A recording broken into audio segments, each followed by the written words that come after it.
ఇది మనకొక్కరికే కాదు, జగన్మోహన్ రెడ్డి ఒక్కరికే కాదు, అప్పటి పంచాయతీరాజ్ శాఖ మంత్రి పెద్దిరెడ్డి గారికి, అప్పటి నాయకులకు, వీళ్ళందరికీ తెలుసు. ఎవరేం మాట్లాడాల, సచివాలయాల్లో ఉద్యోగులు ఇచ్చారు. తీవ్రంగా నష్టపోయిన కేటగిరీలు అంటూ ఉన్నాయి.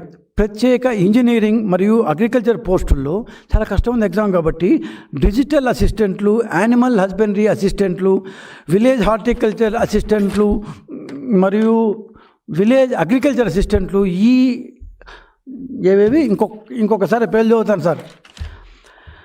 డిజిటల్ అసిస్టెంట్లు, animal husbandry, village horticulture and village agriculture అసిస్టెంట్లు, వీళ్ళందరూ అత్యంత దారుణంగా దెబ్బతిన్నారు. 70 నుంచి 80% వరకు ఓపెన్ సీట్లలో స్థానికంగా అర్హత సాధించిన అభ్యర్థులే లేరు. అయినా జగన్మోహన్ పట్టించుకున్నారా? ఏం పట్టించుకోలే.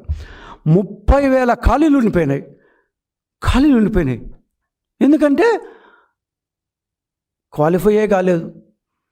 డిస్ట్రిక్ట్ సెలక్షన్ కమిటీల సర్టిఫికేట్ వెరిఫికేషన్లో మేము సర్టిఫికేట్ వెరిఫికేషన్ చేసి ఇవన్నీ బయట పెట్టి ఆన్లైన్లో పెడితే మాత్రం తగ్గించుకుంటున్నారు.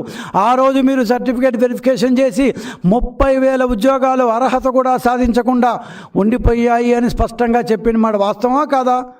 ఆ రోజు పేపర్లు చూస్తే వస్తుంది, గూగుల్ కొడితే అన్నీ వస్తాయి బయటికి. 30 నుంచి 40,000 సాంకేతిక ఉద్యోగ పోస్టులు పూర్తిగా ఖాళీ ఉండిపోయినాయి. ఏం చేయాలి? 50 రోజుల్లో పెట్టేస్తా ఉన్నారు, కనీసం అర్హత కూడా లేదు.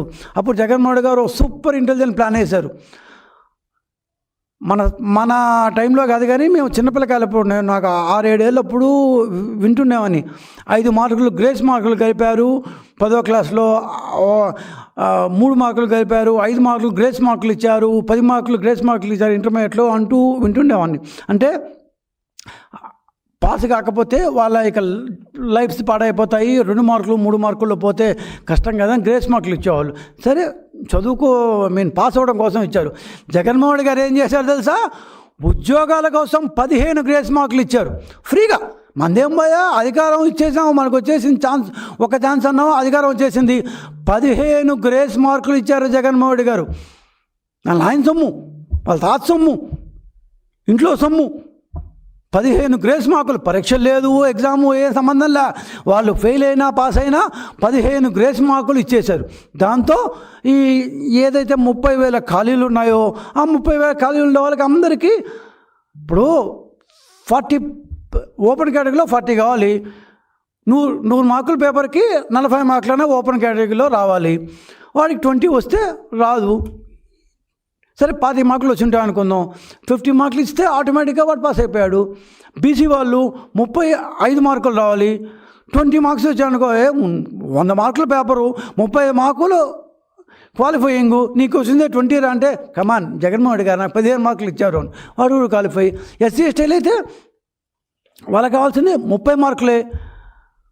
10 మార్కులు వచ్చినా 15 మార్కులు వచ్చినా జగన్మోహన్ రెడ్డి గారు ఇంకో 15 మార్కులు ఇచ్చారు కాబట్టి క్వాలిఫై. ఇట్లా అందరినీ క్వాలిఫై చేశారు. నువ్వు ఎగ్జామ్ ఎందుకు నా బొంద? ఇంకా ఎగ్జామ్ ఎందుకు అసలు? నువ్వు ఆ ఎగ్జామ్ గురించి బ్రహ్మాండంగా చెప్తావు. మీ నాయకులందరూ ఆ ఎగ్జామ్ సూపర్ పెట్టారంట. ఒకరైనా చదివి ఉంటే కదా, స్కూళ్ళకి పోయింటే కదా, కాలేజీలకు పోయింటే కదా, కాంపిటేటివ్ ఎగ్జాములు రాసుంటే కదా, పరీక్ష అంటే కష్టం అంటే ఏమో తెలుసుంటే కదా. పాస్ చేయడానికి 75లో ఆ సంవత్సరాల్లో కలిపితే ఉద్యోగాల కోసం గ్రేస్ మార్కులు ఇస్తా అంటే ఈ మహానుభావుడు ఫ్రీగా మార్కులు ఇచ్చేసి సచివాలయాల్లో ఉద్యోగాలు ఇచ్చేశారు. బాగా కోచింగ్ తీసుకొని పాస్ కావడానికే 15 అత్యవసర గ్రేస్ మార్కులు కావాల్సిన పరిస్థితుల్లో లక్షల మంది క్వాలిఫై కాకపోతే మీ అనితమ్మ గారులు, మీ వెంకటరెడ్డులు, మీ లోవరాజులు, ఈ పేర్లు ఏది వినోద్ కుమార్లు, శ్రీనివాసులు, తిరుపాల్ రెడ్లు, మహేశ్వర్ రెడ్లు ఇత్యాది పేర్లంతా వీళ్ళందరూ 112 మార్కులు అంట. ఓ పక్క లక్షల మందికేమో కనీసం ఇంజనీరింగ్ చేసిన వాళ్ళేమో క్వాలిఫై కూడా కాలేదంట, వాళ్ళకి 15 గ్రేస్ మార్కులు ఇస్తామంట. ఏపీపీఎస్సీ ఆఫీసుల్లో ఉండేవాళ్ళు మాత్రం 112 మార్కులు వస్తాయంట. అవును, పేపర్లు వారం ముందే క్వశ్చన్ పేపర్ మా చేతికి వస్తుంది, 112 రావడే, 150 రావాలి. ఎదవాలరా ఆ రాసిన ఎదవాళ్ళు ఎవరో 150 రావాలి కదా. కాకపోతే 150 డౌట్ వస్తుందనేమో, కొద్ది తగ్గించుకున్నాడే, మొత్తం వస్తే లేని డౌట్లు వస్తాయా, అందుకని కొన్ని తప్పులు పెట్టు అని చెప్పారు. మామూలు వాళ్ళు కాదు కదా వీళ్ళు. పెద్దిరెడ్డి రామచంద్రారెడ్డి గారు నియామకాలను పర్యవేక్షించే శాఖాధిపతి ఈయన. డిజిటల్ కీలను లీక్ చేసినట్టు ఆరోపణలు ఎదుర్కొంటున్న ఒక రిటైర్డ్ పరిపాలనా అధికారిని దాదాపు మచ్చపడకుండా కాపాడారు. డిజిటల్ కీలను లీక్ చేసిన అప్పటి రిటైర్డ్ పరిపాలనా అధికారిని మచ్చ రాకుండా కాపాడారు. విజయసాయిరెడ్డి, ఇందాక నేను ఆ పేరు చెప్పలా, ఎందుకంటే చాలా పెద్ద ఆయన, ఒట్టిగా పేరు చెప్పేసి అట్లా. విజయసాయిరెడ్డి ఆయన అప్పుడు వాళ్ళ గవర్నమెంట్లో నెంబర్ 2 1.5 2.5 మనకు తెలియదు, ఆ స్థాయిలో ఉన్నాడు ఆయన అప్పుడు. పాపం ఇప్పుడు స్టార్లు నక్షత్రాలు బాగలేనట్లేవు, ఎక్కడో డౌన్లో ఉన్నాడు పాపం. సో సెప్టెంబర్ 22 2019వ తేదీన విజయసాయిరెడ్డి గారు రాజ్యసభ ఎంపీ, ఎప్పటికైనా ఆయన వైఎస్ఆర్సీపీ ప్రధాన కార్యదర్శి కూడా, జాతీయ ప్రధాన కార్యదర్శి కూడా ఆయన, పార్టీ కార్యకర్తలను ఉద్దేశించి మాట్లాడుతూ, ఇది నేను చెప్పేది కాదు, గూగుల్లో ఎవరు కొట్టినా కనిపిస్తుంది, దాదాపు 90% ఉద్యోగాలు మన కేడర్కే వచ్చేసాయి. ఇదే వర్డ్స్, అక్షరం ముక్క మారలేదు. దాదాపు 90% ఉద్యోగాలు మన కేడర్కే వచ్చాయి.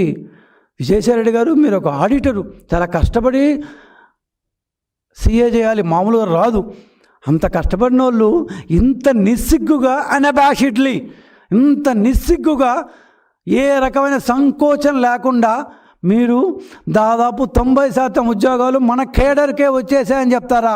ఇదేమన్నా గవర్నమెంటా, లేకపోతే మీ పులివిందులోని జీతకాల పని అనుకున్నారా? ఏంటది? అందుకే మీకు ఊరికే ఇవ్వలేదు 11 సీట్లు.